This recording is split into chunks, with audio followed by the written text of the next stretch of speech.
Bismillahirrahmanirrahim. Assalamualaikum warahmatullahi wabarakatuh. Innal hamdalillah nahmaduhu wa nasta'inuhu wa nastaghfiruh wa na'udzu billahi min syururi anfusina wa min sayyiati a'malina may yahdihillahu fala mudhillalah wa may yudlil fala hadiyalah. Asyhadu an la ilaha illallah wa asyhadu anna Muhammadan abduhu wa rasuluh. Amma ba'd. Baik, sebelum kita mulai kajian pada sore hari ini, kita awali terlebih dahulu dengan membacakan tilawah Al-Quran. Insya Allah kita akan membaca surat Luqman, surat ke-31, dimulai dari ayat yang pertama. Bagi yang mau mengikuti bisa buka mushaf Qurannya atau aplikasi Quran yang ada pada handphonenya masing-masing. Kita awali dengan ta'awudz terlebih dahulu. أعوذ بالله من الشيطان الرجيم بسم الله الرحمن الرحيم ألف لام ميم تلك آيات الكتاب الحكيم هدى ورحمة للمحسنين الذين يقيمون الصلاة ويؤتون الزكاة وهم بالآخرة هم يوقنون أولئك على هدى من ربهم وأولئك هم المفلحون ومن الناس من يشتري لهو الحديث ليضل عن سبيل الله بغير علم ويتخذها هزوا أولئك لهم عذاب مهين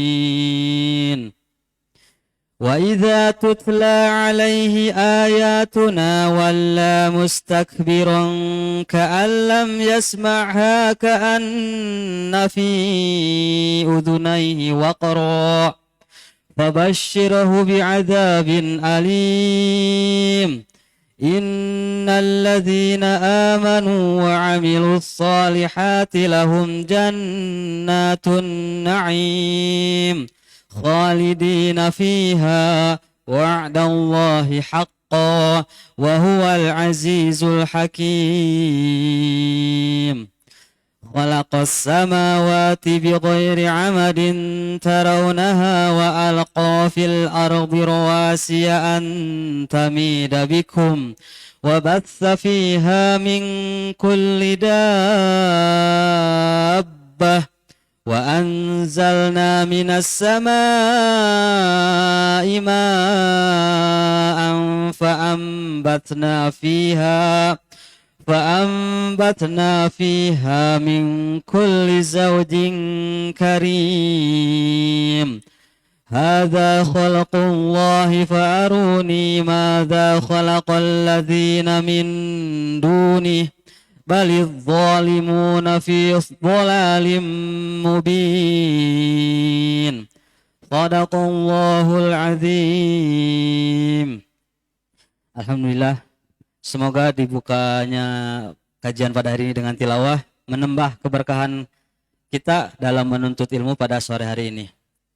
Baik, tanpa berpanjang kalam, gurunda kita sudah berada di sekitar kita. Kita langsung saja panggilkan kepada gurunda kita, Ustadz Tiar Anwar. Waktu dan tempat dipersilahkan.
Bismillahirrahmanirrahim. Innalhamdalillah nahmaduhu wa nasta'inu wa nastaghfiruh wa na'udzu billahi min syururi anfusina wa min sayyiati a'malina.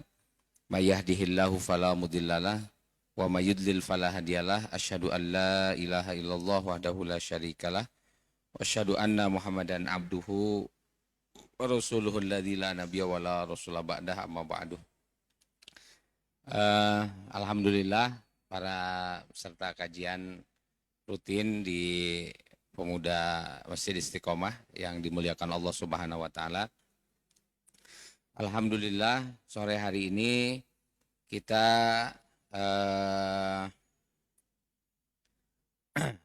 akan membahas ya satu tema yang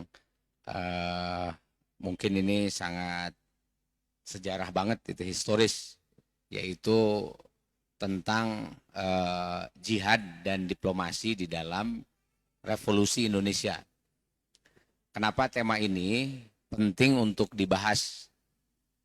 Nah, ini ada satu kesan ya dalam masyarakat kita, bahwa ketika kita berbicara mengenai masalah kemerdekaan Indonesia, seolah-olah kemerdekaan Indonesia itu sesuatu yang taken for granted gitu. Setelah mereka begitu saja selesai. Nah, padahal sebetulnya di situ ada proses yang cukup panjang sampai nanti Indonesia bisa mendapatkan kekuasaan secara utuh. Yang dimaksud mendapatkan kekuasaan secara utuh itu adalah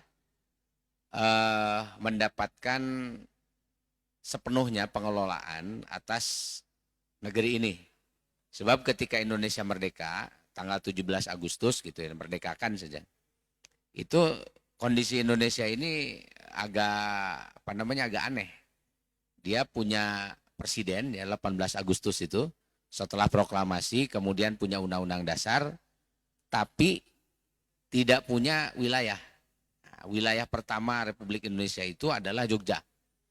Nah, jadi Jogja itu secara de jure, dia secara hukum adalah wilayah pertama yang bergabung dengan Indonesia. Kemudian dilanjut nanti dengan Aceh. Jadi Aceh ini juga bergabung dengan wilayah Indonesia. Ini dua wilayah yang tidak dikuasai oleh Jepang. Nah, cuma kita bisa bayangkan negara seluas Indonesia sekarang ini yang gabung waktu itu Jogja sama Aceh saja. Dan yang lebih mengerikan lagi, kan sebenarnya penyelenggaraan negara itu butuh pembiayaan, itu butuh anggaran. Sekarang ini para pejabat bersemangat mau jadi pejabat itu bukan karena jabatannya sebetulnya. Karena kalau karena jabatannya mereka pada umumnya nggak mau. Karena jabatan itu berat, jabatan itu amanah. Kalau harus menjalankan amanah bukan pekerjaan yang enteng. Rata-rata orang tertarik mau jadi pejabat itu karena ada duitnya. Gitu. Nah, itu intinya itu. Jadi kan setiap bulan misalnya ada yang ngegaji segala macam. Nah, pertanyaannya kalau negara punya uang untuk menggaji, dari mana uangnya?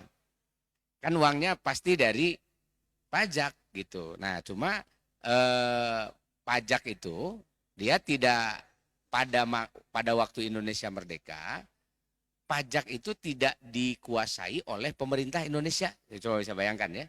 Jadi waktu Indonesia merdeka pajaknya masih di tangan Belanda. Di tangan para waktu itu ya para penguasa lokal. Jadi penguasa lokalnya ini ada ada katakan saja lurah, camat gitu. Nah, itu secara struktur mereka ini berada di bawah kekuasaannya VOC, pemerintah Belanda. Karena ketika Jepang angkat kaki dari Indonesia, itu kan wilayah ini diserahkan kepada sekutu, sedangkan Belanda itu menjadi bagian dari sekutu. Nah, sehingga Van Mook tidak lama setelah itu dia membentuk kekuasaan atau jejaring kekuasaan baru untuk mengkonsolidasi lagi kekuasaan yang dimiliki oleh Belanda sebelumnya.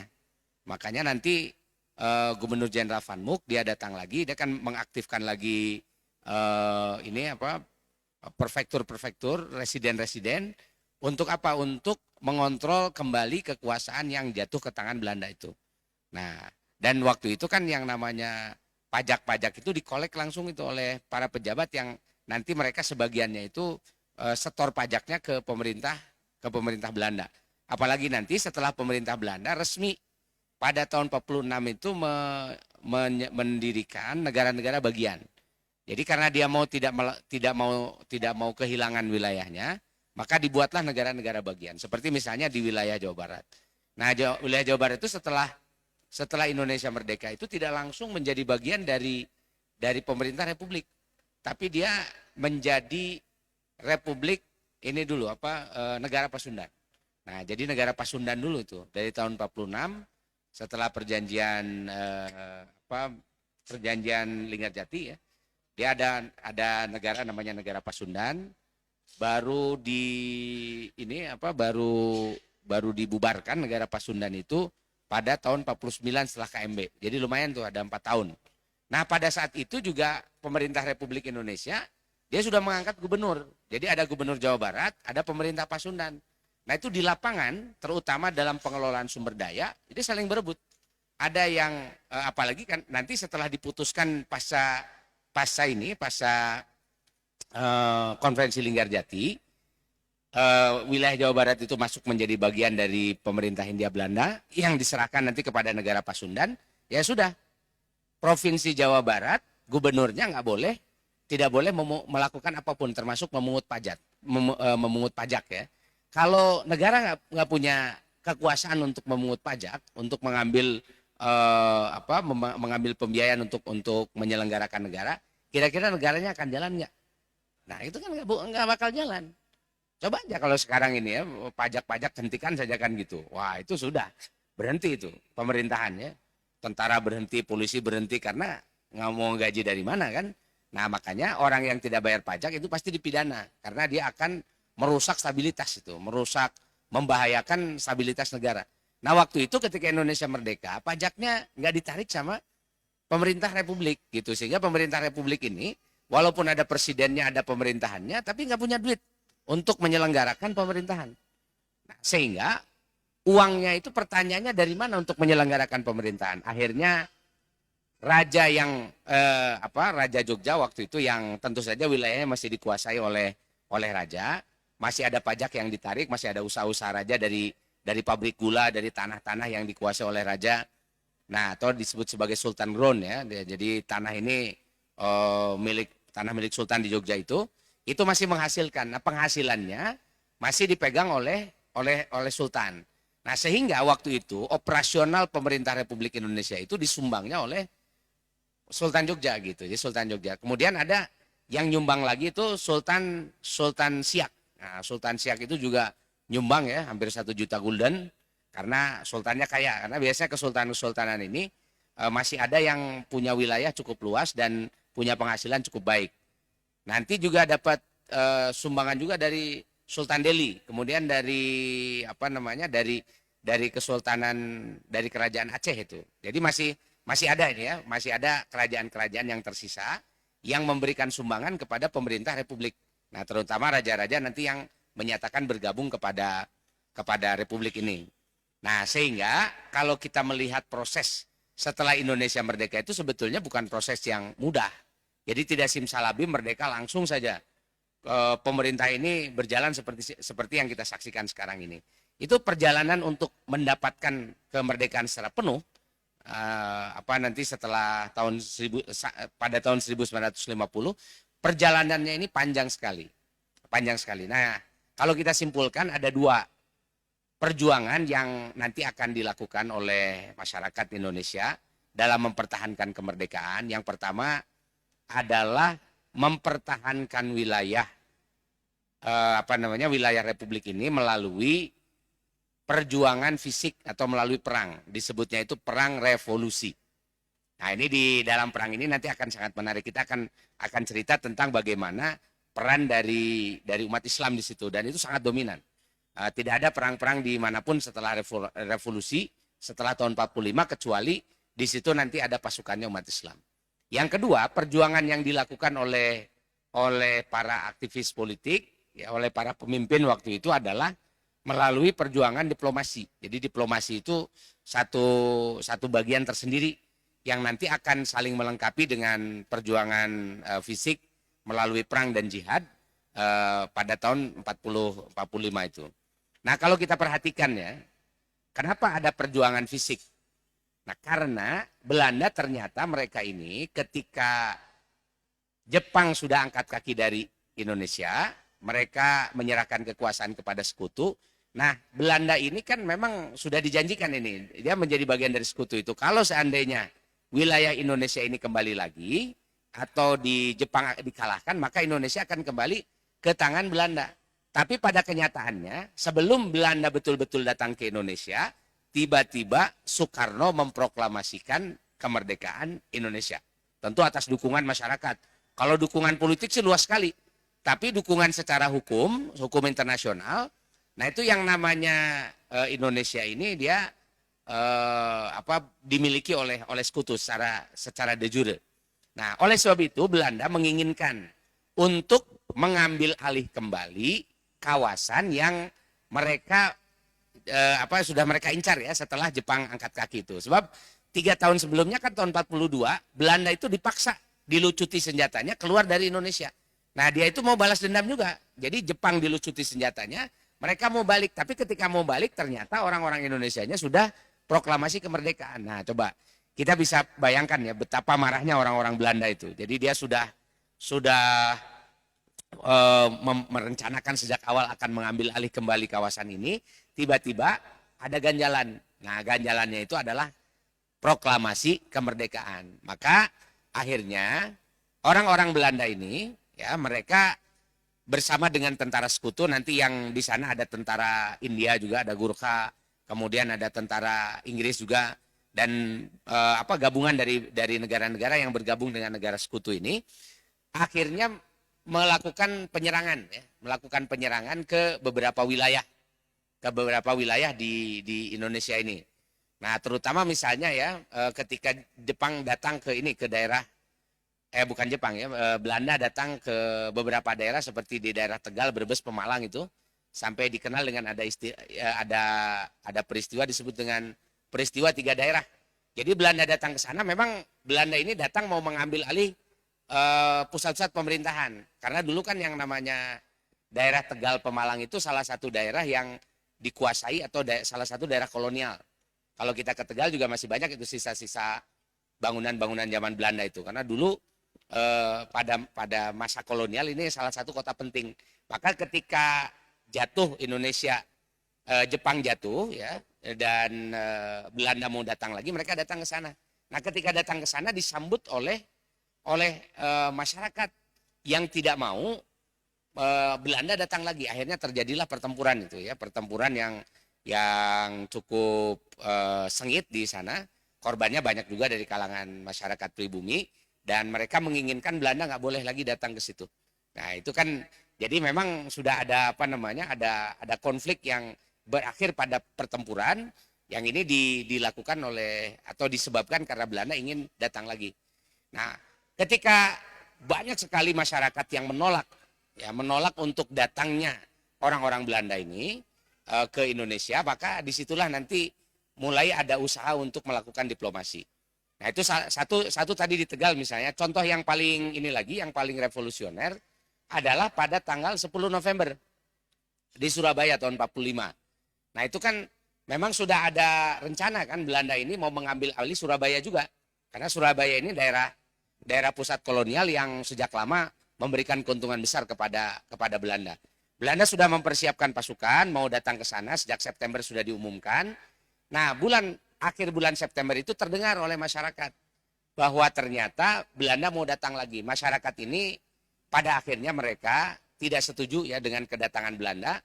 Dan yang menarik, waktu itu pada tanggal 22 Oktober pengurus Nahdlatul Ulama kemudian mereka berkumpul di Surabaya ini, kemudian mengeluarkan resolusi atau fatwa ya, tentang wajibnya jihad fisabilillah, membela wilayah yang sudah dimerdekakan.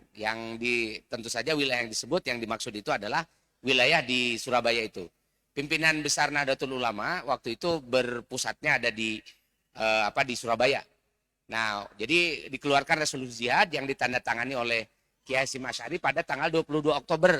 Sampai nanti tanggal 22 Oktober ini disebut sebagai hari santri ya. Disebut hari santri itu maksudnya waktu itu santri bangkit. Jadi di Jawa Timur setelah keluar fatwa dari dari Kiai Hasyim Asy'ari itu disebarkan ke seluruh pesantren. Maka pesantren-pesantren itu bersiap. Dan mereka sudah mempersiapkan semua pasukan, menunggu kapan datangnya sekutu ke Surabaya. Dan ternyata mereka datang pada tanggal 10 November, tidak lama setelah itu. Jadi secara bertahap mereka datang, dan itu disambut nanti dengan pasukan dari kaum muslim tadi, terutama dari kalangan santri itu yang bergerak dari berbagai kota. Ada yang dari Surabaya sekitarnya ya, ada dari Jombang, dari Madiun, dari mana-mana, itu banyak yang datang ke sana. Dan akhirnya terjadi pertempuran yang cukup sengit. Walaupun pada akhirnya kaum muslim banyak yang meninggal ya dalam peristiwa 10 November itu yang disebut sebagai Hari Pahlawan. Jadi Hari Pahlawan itu nggak bisa dipisahkan dengan Hari Santri 22 Oktober itu. Jadi kalau kita mau nyebut Hari Pahlawan tanggal 10 November, maka kita harus merujuk dulu sebelumnya itu kepada keluarnya resolusi jihad dari Kiai Hasyim Asy'ari pada tanggal 22 Oktober yang memungkinkan masyarakat terdorong untuk datang menghadang datangnya sekutu gitu ya ke sana. Nah, dari peristiwa-peristiwa yang terjadi di berbagai tempat, di Bandung terjadi peristiwa Bandung Lautan Api, ada peristiwa 3 daerah, kemudian ada peristiwa yang pertama kali itu di Surabaya, 10 November dan sebagainya. Barulah kemudian Belanda ini dia menganggap bahwa Soekarno betul-betul ada. Tadinya itu yang namanya Republik Indonesia yang diproklamasikan oleh Soekarno itu dianggap omong kosong saja, dianggap angin lalu. Ah, ini main-main saja.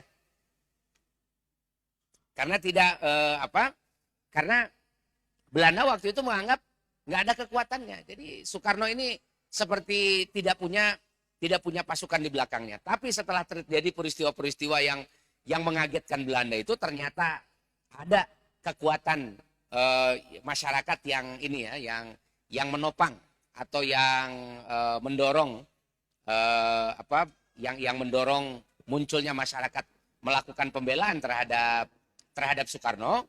Nah, dari situlah kemudian Belanda merasa bahwa mereka harus melakukan pembicaraan. Nah, pembicaraan pertama itu adalah ketika ada Perjanjian Linggarjati. Nah, ini Perjanjian Linggarjati ini satu perjanjian awal antara Soekarno dengan Belanda. Sebentar ya.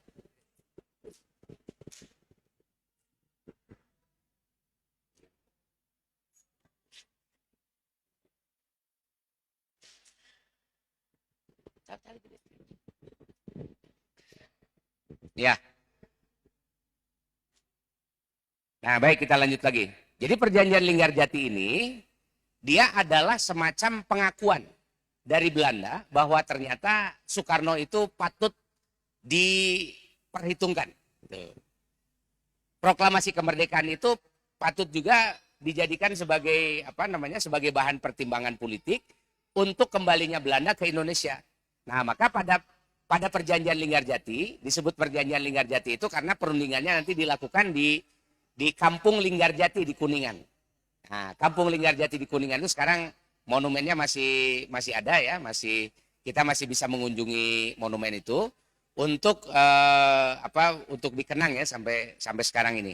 Jadi nanti kalau ke Kuningan boleh juga ke situs Linggarjati. Ini menandakan bahwa Belanda mulai sadar bahwa kekuatan proklamasi itu bukan hanya sekedar kekuatan segelintir aktivis saja. Tapi ini adalah kekuatan yang didukung oleh masyarakat sepenuhnya. Karena masyarakat itu sampai berani menghadang pasukan walaupun mereka tidak punya apa-apa. Peristiwa 3 daerah di Brebes, Pemalang, dan Tegal, itu masyarakat itu nggak punya apa-apa. Sampai ada istilahnya mereka berperang itu dengan mengandalkan bambu runcing saja. Kenapa mengandalkan bambu runcing? Karena memang nggak punya senjata. Mereka hanya memanfaatkan senjata-senjata peninggalan Jepang. Jadi mantan-mantan tentara Heiho, tentara peta itu masih punya senjata disimpan ya, tetapi senjatanya tentu saja tidak bisa dibandingkan dengan senjata yang dimiliki oleh Belanda dan sekutunya. Nah, begitu juga dengan peristiwa peristiwa November itu di Surabaya. Masyarakat itu nggak punya apa-apa, jadi senjatanya itu senjata seadanya saja. Jadi senjata yang mereka dapatkan gitu ya, seada-adanya pada masa Jepang. Nah, sisanya mereka pakai bambu runcing itu istilahnya, pakai bambu runcing itu apapun yang ada di rumah ya, sebenarnya nggak semua pakai bambu runcing ya, itu hanya hanya semacam penggambaran ya bahwa ketiadaan senjata itu tidak menghalangi masyarakat untuk berani menghadapi kekuatan sekutu ini. Jadi mereka yang punya golok di rumah dibawa, yang punya apa gitu, yang nggak punya apa-apa, bambu dikasih diruncingkan itu kemudian itu dijadikan sebagai senjata. Dan mereka berani itu, dan walaupun pada akhirnya banyak yang mati gitu ya, lebih banyak yang meninggal dari kalangan masyarakat dibandingkan dengan yang selamat. Dan di peristiwa-peristiwa itu tidak pernah diceritakan ada yang menang ya masyarakat kita ini. Cuma ini sudah memberikan pesan kepada Belanda bahwa kalau Belanda memaksa terus untuk melanjutkan kekuasaannya, sementara pemimpin-pemimpin ini sudah mendeklarasikan, sudah memproklamasikan kemerdekaan, alamat kekuasaan Belanda ini akan dirongrong terus sepanjang mereka ada, karena masyarakat sudah tidak setuju. Masyarakat sudah pengen sudah pengen merdeka. Nah, sebab memang dukungan politik untuk kemerdekaan itu datangnya dari masyarakat itu tanpa bisa dikendalikan tuh di mana-mana. Ketika ada pengumuman proklamasi saja disiarkan di mana-mana melalui radio, melalui koran dan sebagainya, tidak ada masyarakat Indonesia yang tidak setuju, kecuali mereka yang menjadi antek-antek Belanda, itu hanya segelintir orang saja. Gitu. Jadi kalau masyarakat mereka semua setuju untuk Indonesia ini merdeka. Nah, itu kekuatan kemerdekaan Indonesia. Jadi ketika dihadapi melalui perang ini, baru kemudian Belanda mau mengadakan perundingan. Itu pun Belanda tetap ingin mendapatkan keuntungan yang besar. Nah, keuntungan yang besarnya itu adalah Belanda kemudian membagi wilayah Indonesia itu secara disebut sebagai tidak adil lah, karena sebagian besar wilayah Indonesia itu ternyata diberikan haknya kepada Belanda. Indonesia dalam perjanjian Linggarjati itu hanya mendapatkan wilayah Jawa Tengah sebagian, Jogja, kemudian Jawa Timur, Madura, kemudian sebagian Sumatera sampai Sumatera Selatan. Sisanya itu semuanya milik Belanda. Nah, oleh Belanda waktu itu setelah perjanjian Linggarjati itu segera dimanfaatkan karena mereka juga bermain siasat. Waktu itu gubernur jenderalnya namanya Van Mook. Van Mook ini untuk mengelabui supaya tidak ada kesan bahwa Belanda ini memaksa keinginan masyarakat untuk merdeka. Akhirnya dibentuklah yang disebut dengan negara-negara bagian. Nah, jadi negara bagian itu ada negara Pasundan, kemudian ada negara Indonesia Timur ya. Negara Indonesia Timur itu pusatnya di Medan. Kemudian ada negara Indonesia Timur itu pusatnya di Manado. Nah, itu negara Indonesia Timur. Kemudian ada negara Sumatera Timur, ada negara Sumatera Selatan, ada negara Pasundan kan itu ya. Salah satunya itu negara Pasundan. Ini ada sekitar 17 negara bagian yang dibentuk oleh pemerintah Belanda waktu itu. Tujuannya untuk apa? Jadi negara-negara bagian ini atau negara-negara federal dibuat oleh Belanda supaya nanti masyarakat mendapatkan mendapatkan semacam kemerdekaan baru lah gitu ya, kemerdekaan baru di daerah masing-masing, dan kemerdekaan itu dipimpin oleh orang-orang pribumi seperti di Sunda ini ya, di Jawa Barat. Negara Pasundan itu dipimpin pertama kali oleh Surya Kartalegawa. Tapi Surya Kartalegawa karena dianggap sebagai orang yang kolaborator Belanda, itu tidak mendapatkan dukungan dari masyarakat. Baru nanti yang agak rumit ketika Belanda berhasil membujuk ini siapa namanya, Wiranata Kusuma. Wiranata Kusuma itu mantan wali kota Bandung atau dalam Bandung ya, Wiranata Kusuma kelima. Wiranata Kusuma kelima ini orang yang punya hubungan baik dengan berbagai tokoh masyarakat. Sampai ketika Wiranata Kusuma dia diangkat menjadi wali negara Pasundan karena wilayah Pasundan ini menjadi bagian dari, atau wilayah Jawa Barat ini menjadi bagian dari wilayah Belanda. Akhirnya banyak yang mendukung. Nah, sampai negara Pasundan itu betul-betul berdiri dan masyarakat Jawa Barat banyak yang ikut di dalam pemerintahannya Wiranata Kusuma. Nah, jadi itu strategi pecah belah yang dilakukan oleh Van Mook. Itu sengaja Van Mook ini dia bikin negara-negara bagian atau negara federal untuk mengokohkan kembali kekuasaannya. Itu strateginya. Jadi setelah peristiwa perundingan Linggarjati itu. Nah, tapi masyarakat ini ternyata juga tidak mau dikelabui. Jadi setelah ada perundingan Linggarjati, mereka tidak mau. Loh kok wilayah Indonesia cuma segitu? Akhirnya kan banyak protes lagi. Terjadi lagi pergolakan di mana-mana. Setelah terjadi pergolakan di mana-mana lagi, diadakan perundingan lagi. Kemudian ada perundingan kedua namanya perundingan Renville. Nah, perundingan Renville pada tahun 47 ini lebih parah. Wilayah yang tadinya untuk Indonesia itu lebih luas, ternyata menjadi lebih sedikit lagi. Gitu. Jadi menjadi menjadi kurang. Nah, dibandingkan dengan pada masa sebelumnya. Nah, jadi karena pada masa sebelumnya wilayah di Indonesia lebih luas tapi Renville lebih sedikit, yang kecewa lebih banyak lagi. Nah, di antara yang kecewa terhadap perjanjian Renville itu adalah Kartosuwiryo. Kartosuwiryo itu pada masa proklamasi kemerdekaan termasuk pendukung Soekarno. Dia setuju Indonesia merdeka, tapi tidak mau merdekanya itu cuma sebagian-sebagian saja. Nah, kemudian Kartosuwiryo dia mengkonsolidasi kekuasaan dan akhirnya karena Jawa Barat tidak kunjung mendapatkan diberikan lagi kepada masyarakat Indonesia, tetap menjadi bagian dari pemerintah kolonial. Akhirnya Kartosuwiryo pada tanggal 19 Agustus tahun 9 Agustus ya, bukan 9 Agustus tahun 49 memproklamasikan berdirinya negara Islam Indonesia. Nah, itu diantara kekecewaan. Kekecewaan lain yang menyebabkan masyarakat parah itu akhirnya nanti menimbulkan gejolak juga di berbagai daerah lagi. Jadi gejolak itu gak berhenti-berhenti. Dari tahun 45, 46, 47, bahkan ketika Belanda tahu bahwa akan ada setelah perjanjian Renville ini akan ada pergolakan yang lebih luas, akhirnya Belanda mengirimkan yang disebut dengan aksi polisionil. Jadi mereka menyebutnya aksi polisionil, tapi kalau kita menyebutnya sebagai agresi. Karena kita menganggap ini tanah kita, kemudian mau direbut sama Belanda, makanya disebut sebagai agresor atau penyerang. Nah, jadi ketika Belanda ini mereka tahu bahwa akan ada pergolakan lagi, akhirnya mereka berusaha untuk datang lagi. Terjadilah agresi militer pertama yang menyebabkan pertempuran di mana-mana seperti di Ambarawa, bisa ada Palagan Ambarawa dan beberapa daerah yang lain. Nah, ini juga masyarakat bergerak ya. Di agresi militer kedua menjelang tahun 48, masih tahun yang sama, itu juga terjadi pertempuran yang cukup dahsyat. Nah, pertempuran ini akhirnya mendorong Belanda untuk maju lagi ke perundingan. Dan pemimpin-pemimpin Indonesia juga mau. Akhirnya terjadilah perundingan antara Mr. Muhammad Rum dengan Van Rooyen. Nah, di satu kapal milik Belanda di negeri Belanda di Neka. Tapi masih belum ada kesepakatan apa-apa.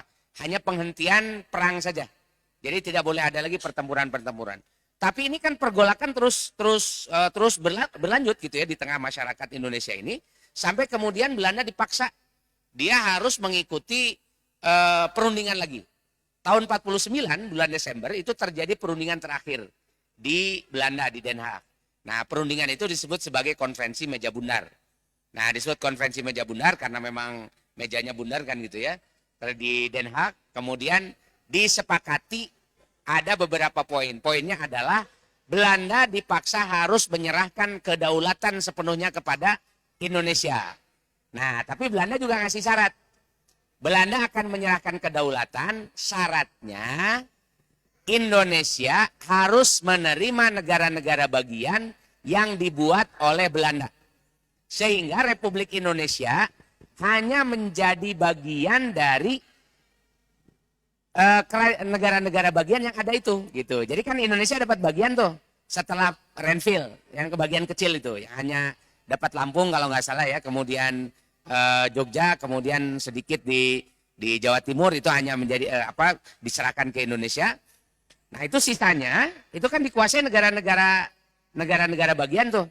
Ya seperti negara Pasundan, negara Indonesia Timur dan sebagainya.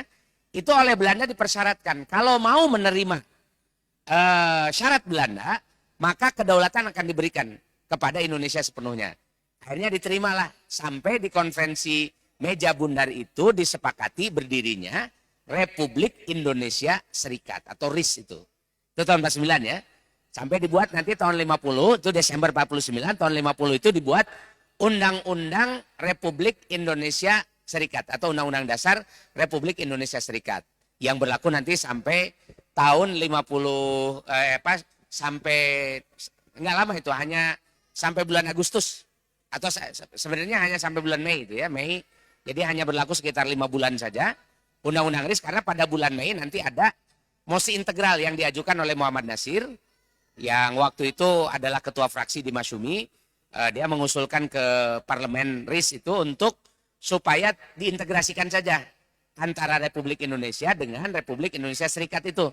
Nah, caranya tawaran dari Pak Nasir adalah Republik Indonesia Serikat semuanya membubarkan diri, lalu menyerahkan kekuasaan kepada Republik Indonesia, sehingga pada bulan Mei itu ya, pada bulan Mei nanti disepakati berdirinya Negara Kesatuan Republik Indonesia yang diproklamasikan secara resmi nanti pada tanggal atau diumumkan secara resmi pada tanggal 17 Agustus 45. Jadi 17 Agustus 45 itu sekaligus pengumuman Perdana Menteri NKRI pertama yaitu Muhammad Nasir, dan juga pengumuman bahwa Indonesia sudah berubah sistem, yaitu yang tadinya Republik Indonesia Serikat menjadi Negara Kesatuan Republik Indonesia. Nah, setelah itu barulah Indonesia ini dia penuh berkuasa di Indonesia.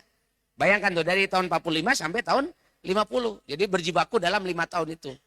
Nah, pertanyaan yang penting untuk kita jawab dan perlu kita ketahui adalah soal siapa dan apa yang menggerakkan masyarakat.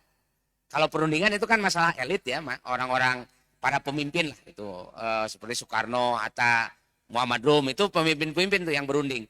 Tapi kalau yang berperang kan bukan pemimpin-pemimpin itu. Yang berperang itu masyarakat. Nah, pertanyaannya, masyarakat ini sampai mereka mau berperang atas dasar apa? Kemudian siapa yang menggerakkannya? Dan ternyata, nah, riset-riset yang belakangan dilakukan ini menarik sekali, bahwa perang-perang yang dilakukan oleh masyarakat itu hampir semuanya semangatnya adalah semangat jihad fisabilillah.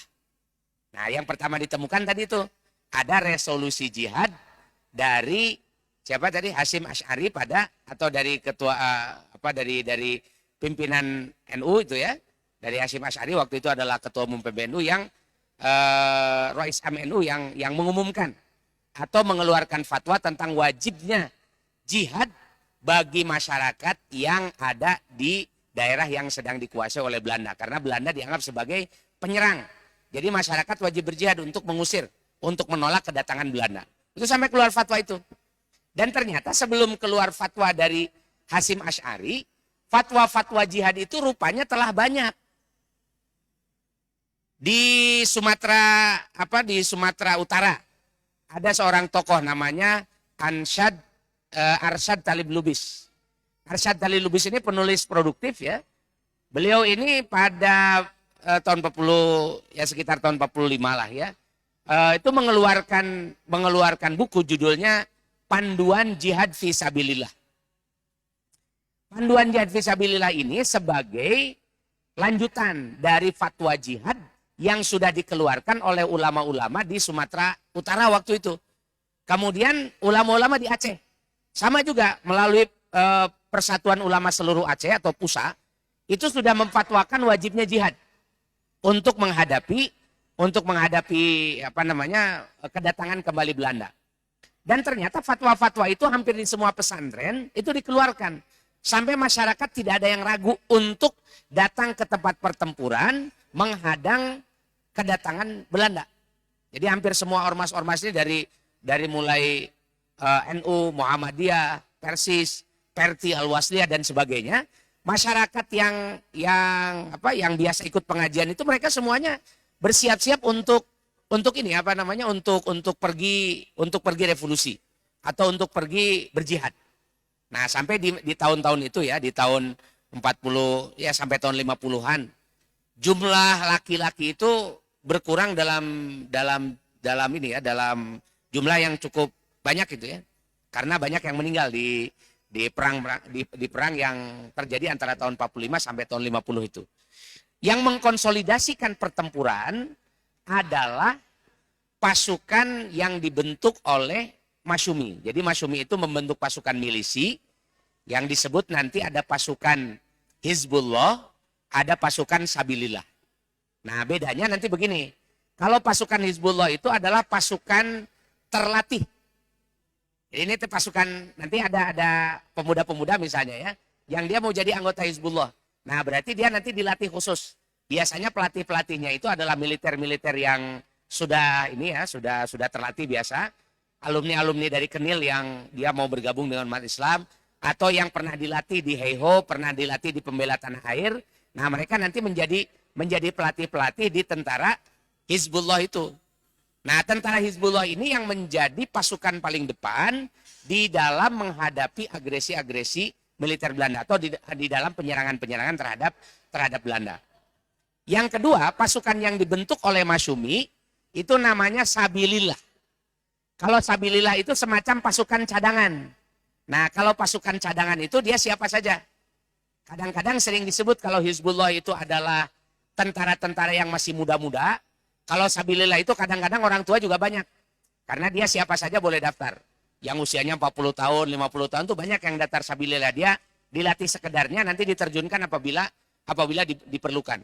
Nah, maka pertempuran-pertempuran di mana-mana dengan Belanda itu dengan semangat jihad fisabilillah, yang menggerakkan itu adalah Sabilillah dan Hizbullah.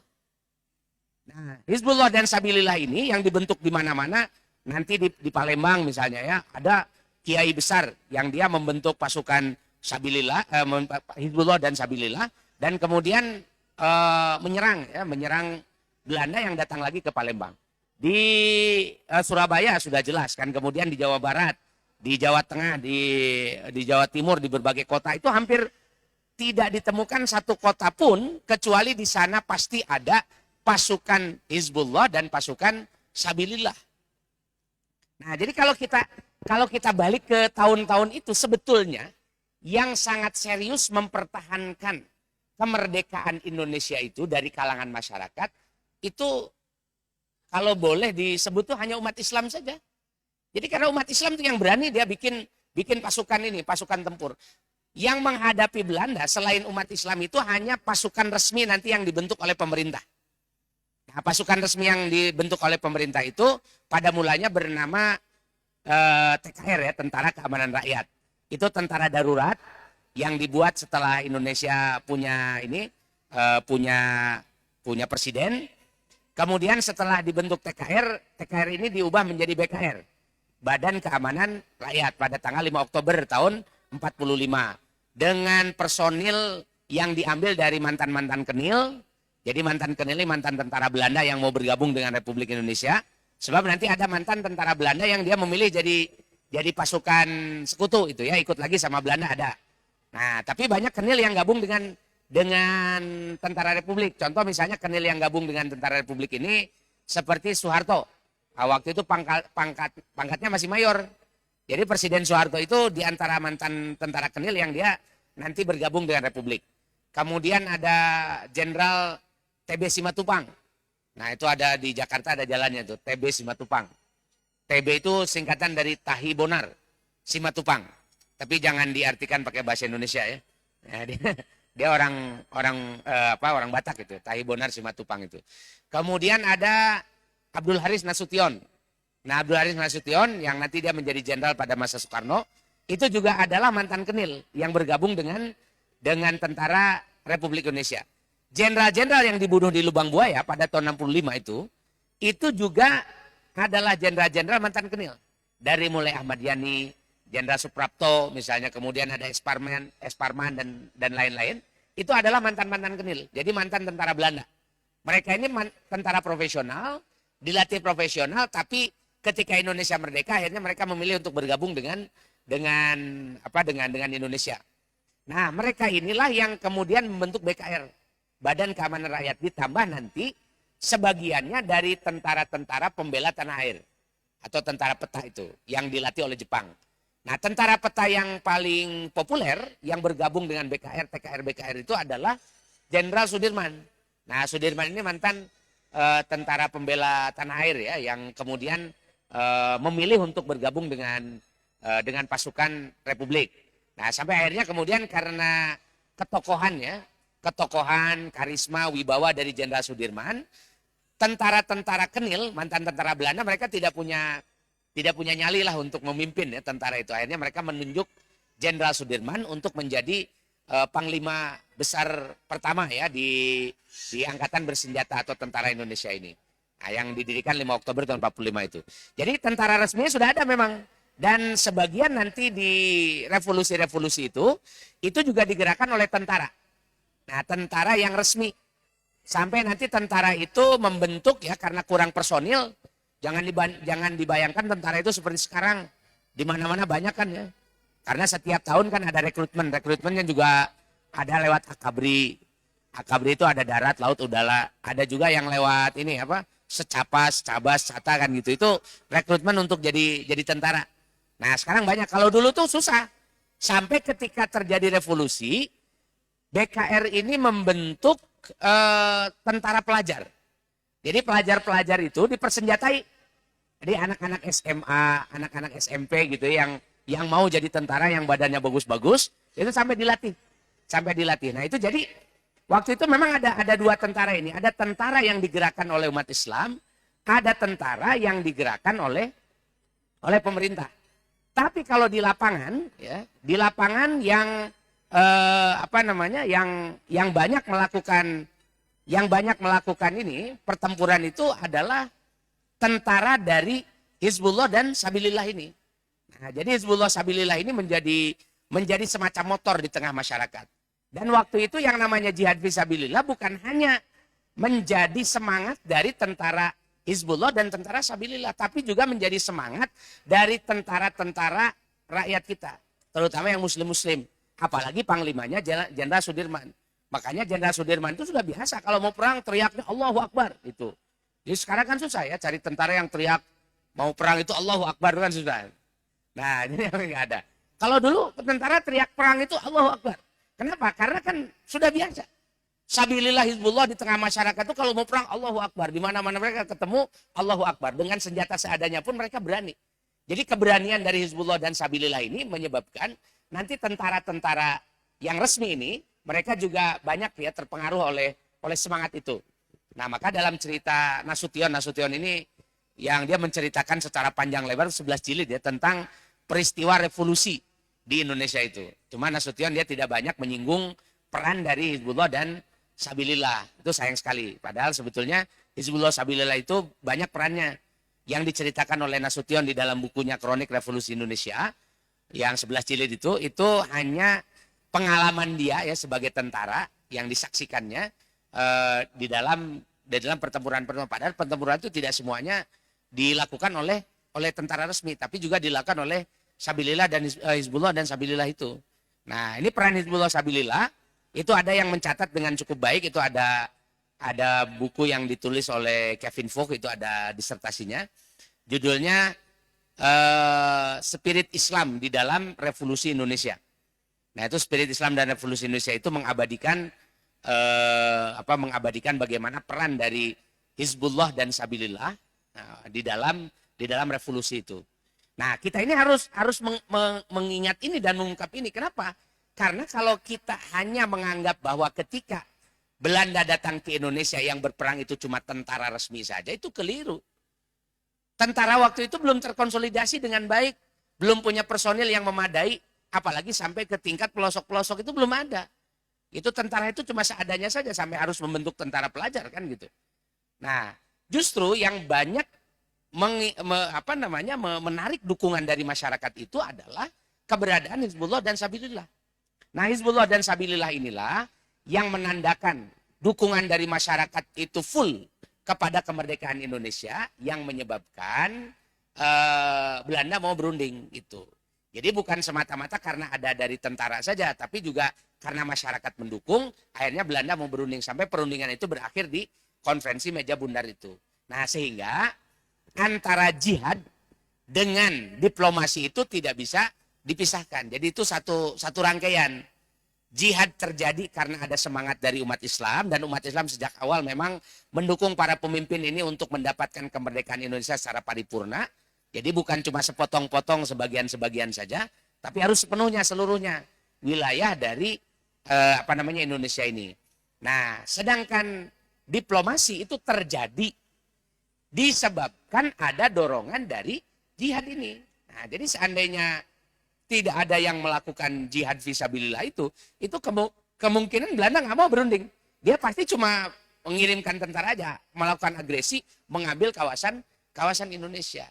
Nah, ini sebetulnya semakin menguatkan bahwa kenapa umat Islam itu kok sangat percaya diri. Ini setelah nanti tahun 50 ya, terakhir didirikan Negara Kesatuan Republik Indonesia, Hizbullah dan Sabilillah itu sudah dibubarkan, sudah tidak ada lagi, hanya sebagai kepanduan saja. Yang ada di Partai Masyumi nanti itu masih ada Hizbullah Sabilillah, tapi tidak dipersenjatai karena nanti tentara sudah disetujui hanya ada di ini saja ABRI ya, Angkatan Bersenjata Republik Indonesia. Nah, setelah itu ya Hizbullah Sabilillah sudah tidak ada, kemudian hanya tinggal Angkatan Bersenjata yang resmi. Tahun 56 itu ada pemilihan konstituante setelah pemilihan umum. Jadi nanti tahun 55 ada pemilihan umum untuk memilih anggota DPR. Setelah terjadi pemilihan umum, lalu ada pemilihan anggota konstituante. Konstituante ini adalah satu forum atau satu majelis khusus, majelis ad hoc yang dibentuk untuk membicarakan mengenai dasar negara. Karena ketika Undang-Undang Dasar 45 itu diberlakukan, itu kan sifatnya sementara saja. Gitu, jadi belum permanen. Nah, maka untuk mempermanenkannya dibentuk Majelis Konstituante. Itu tahun 56. Mulai sidangnya itu Desember 56. Mulai sidangnya itu tahun 57. 57, 58, 59. Sudah sempat sidang selama 2,5 tahun. Ya tentu sidangnya nggak tiap hari ya. Itu ada waktu-waktunya. Dalam waktu 2,5 tahun itu. Kalau dalam penelitiannya Adnan Buyung Nasution itu ada bukunya tentang tentang konstituante ini, itu sudah hampir rampung sebetulnya. Tinggal satu saja yang masih menjadi perdebatan di antara anggota konstituante, yaitu tentang dasar negara. Usulannya cuma 2, waktu itu ya, nggak ada yang lain. Usulannya itu 1, kalau tidak Islam sebagai dasar negara, itu Pancasila, itu aja sudah. Jadi usulannya cuma 2. Kalau usulannya cuma itu sebetulnya bukan usulan yang saling bertolak belakang. Tapi usulan yang satu agak tegas, yang satu lagi agak sedikit kurang tegas. Karena kalau disebut Islam itu udah langsung tuh nyebut Islam. Tapi kalau nyebut Pancasila sebetulnya dia menyebut Islam, cuma agak dihaluskan. Islam yang dihaluskan.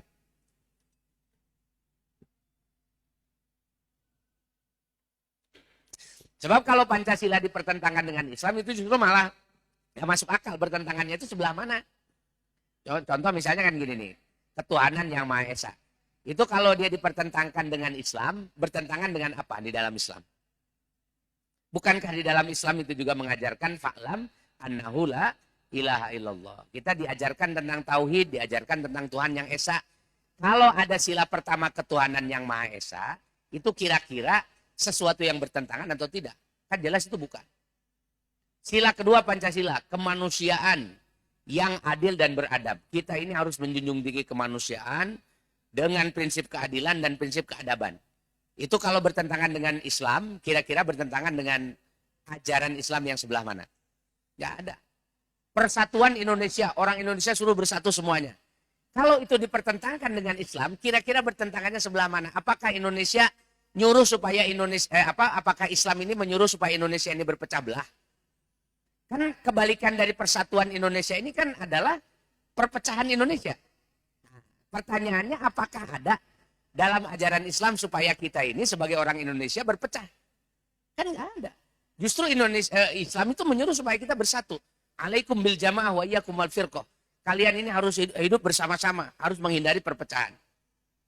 Terus lagi pasal keempat atau sila keempat. Sila keempat dari Pancasila itu kan kerakyatan yang dipimpin oleh hikmah. Nah, itu di situ ada hikmah atau hikmat ya ditulisnya di situ. Hikmat, kebijaksanaan. Hikmah itu kan kalau dalam bahasa Al-Qur'an itu waman yu'tal hikmata faqad utiya khairan katsira. Itu hikmah itu dari bahasa Quran. Wah, dengan hikmat, kebijaksanaan dalam permusyawaratan perwakilan. Kalau seandainya itu dianggap sebagai bertentangan dengan prinsip Islam, nah itu bertentangannya dengan prinsip yang mana? Sila kelima, keadilan sosial bagi seluruh rakyat Indonesia. Nah, itu juga kalau dianggap sebagai sesuatu yang bertentangan dengan Islam, bertentangannya di sebelah mana? Makanya kalau mempertentangkan antara Pancasila dengan Islam itu penentangan yang justru malah jadi aneh. Kok dipertentangkan dengan sesuatu yang tidak ada pertentangannya? Siapa-siapa yang mengatakan bahwa oh kamu ini Islam ya berarti kamu tidak Pancasilais, berarti dia nggak ngerti Islam itu apa, Pancasila itu apa, gitu. Atau misalnya ada yang mengatakan seorang Islamis, wah saya ini Islam, saya tidak perlu menerima Pancasila, dia juga sama itu. Mungkin dia tahu Islam tapi nggak tahu Pancasila itu apa islinya. Nah makanya kan perdebatan di konstituante yang mengusulkan antara dasar negara itu Islam atau Pancasila, sebetulnya usulannya itu antara usulan yang tegas dengan usulan yang agak halus gitu. Jadi tegasnya itu pakai Islam.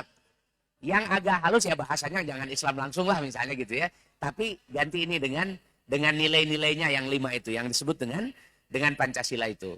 Nah, itu kan usulannya begitu. Nah, pertanyaannya kenapa nggak ada usul yang lain?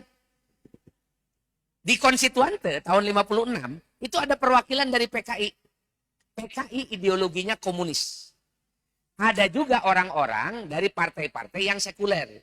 Seperti misalnya ada Partai Nasional PNI di situ ya, yang kebanyakan orang-orang itu sekuler. Kemudian ada juga PSI. PSI itu juga sama, banyak Partai Sosialis Indonesia ya waktu itu, bukan PSI yang sekarang.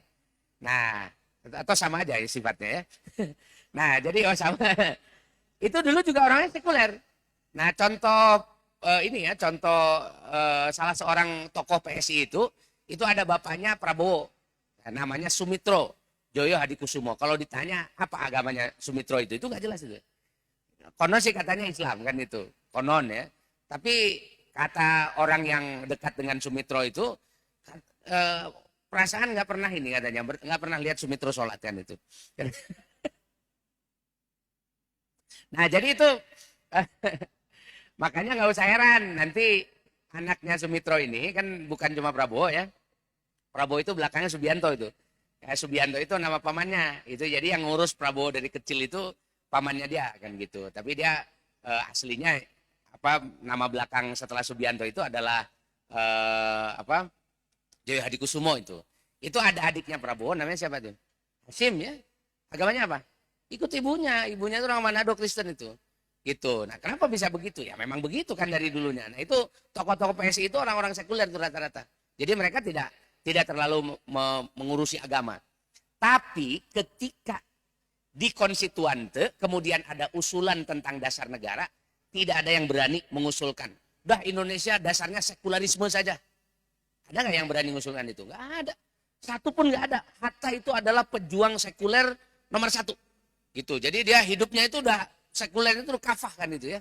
Nah, di kita ada banyak yang sekuler cuma ini aja retorika aja gitu ya. Dia belum berani meninggalkan sholat. Tapi yang ngomongnya udah sekuler kan itu. Tapi ada sekuler yang udah kafah dia ya nggak peduli lah agama itu buat apa kan gitu. Dia udah nggak sholat, nggak peduli agamanya apa gitu. Itu yang itu udah banyak. Tapi ketika di konstituante nggak ada yang berani usul. Dasarnya sekularisme. Atau komunis. Ya komunis ini kan mestinya ideologinya jelas. Itu kan komunisme. Tapi apakah orang komunis waktu itu mereka mau berani ambil resiko untuk mengusulkan komunisme sebagai dasar negara? Gak ada yang berani. Kenapa coba gak ada yang berani? Padahal kan mereka sudah jadi penguasa itu. Jadi orang-orang ini sudah jadi penguasa. Sudah duduk di dewan. Mestinya ya kan bebas dong kan itu. Saya komunis usul. Ya dasar negara komunisme aja. Sama seperti di Cina, sama seperti di Uni Soviet.